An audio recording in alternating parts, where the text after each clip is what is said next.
So the Mario Kart Tour beta just wrapped up, and it was a bit of a mixed bag.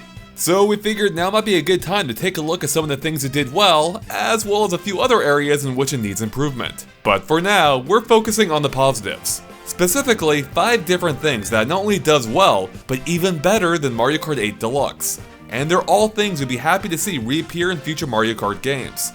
Now, quick reminder that as a condition of the beta, we unfortunately can't show any images or video from the game itself, so please bear with us as we fill it in with gameplay from the other games in the series. And with that, let's get to it. The Super Horn can kill bloopers. I repeat, the Super Horn can finally kill those treacherous sons of bloopers. And not only is it satisfying, because I really hate bloopers, but it lends the Super Horn a much needed boost in the risk versus reward department, forcing you to make a split-second decision as to whether it's worth using on a blooper, or if it might be better to save it for a blue shell that might never come.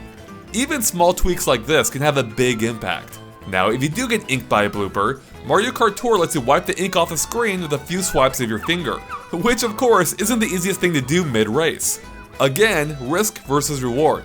And it's an aspect we'd love to see incorporated in the mainline games, maybe by letting you hop around to shake the ink off. Finally, while the Crazy 8 might be gone, the chaotic spirit of it lives on with the new item Frenzy, where if you manage to land 3 items of the same kind, you can fire as many of them as you want for a short period of time. So it's a little bit like the Crazy 8, but even crazier. Now, I'm not quite sure how this one could be incorporated in the mainline games, but I kinda hope they find a way because it's pretty fun to use. And speaking of items, Mario Kart Double Dash is my favorite Mario Kart for a whole lot of reasons. And one of those reasons has to be the character-exclusive items, in which almost every racer has an item that only they can get. And this is something that Mario Kart Tour finally brings back. It makes choosing a character a little bit more fun and meaningful, adding an extra layer beyond just comparing speed stats. And not only are they fun to use, but they give the racers a little extra personality, whether it's DK's comically oversized banana, or Bowser's ridiculously scary giant spiked shell, or even Daisy's ability to use the power of love as a shield. Aww. Landing an attack in Mario Kart just feels good, doesn't it? At least when you see it happen. Because much of the time, you can never be quite sure whether an attack landed or not, as so much of the action takes place behind you. At least in my case. Stealth break!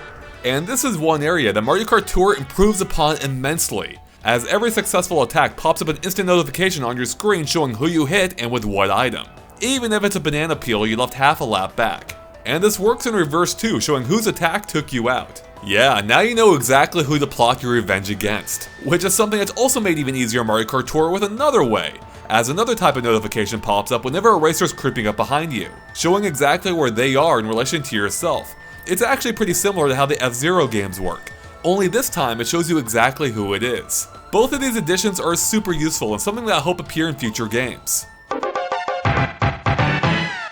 Mario Kart Tour has a better single player than Mario Kart 8 Deluxe. Yep, I said it, it's out there now and there's no taking it back. Of course, that is a pretty low bar. And then there's the fact that outside of leaderboards, Mario Kart Tour is an entirely single player affair. So it'd be pretty sad if it somehow weren't better than Mario Kart 8 Deluxe's. But hey, the fact remains all the same.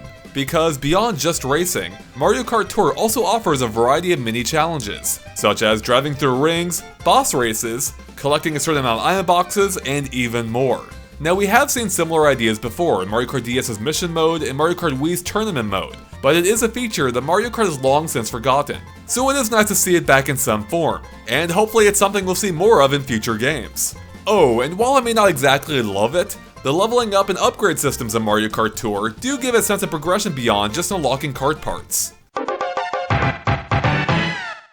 So Mario Kart Tour actually does add one entirely new feature, beyond microtransactions, and this one is pretty dang cool.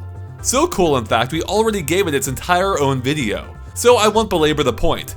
You can now race the tracks backwards. No, I don't mean mirror mode or simply flip the course. I'm talking about reverse mode, in which you race the same track, only in the opposite direction. It really can't change how some of these classic tracks that we're also intimately familiar with feel, especially since the developers went back and modified the tracks a bit to work with a new layout, whether it's adding ramps that weren't there before, or switching the direction of the train in Calamari Desert to match. It's pretty great stuff, and I would love to see a future Mario Kart play with the idea even more. Could you imagine racing up DK Mountain instead of down it, with a race culminating in a hang gliding section all the way to the finish line? Ooh yeah, baby.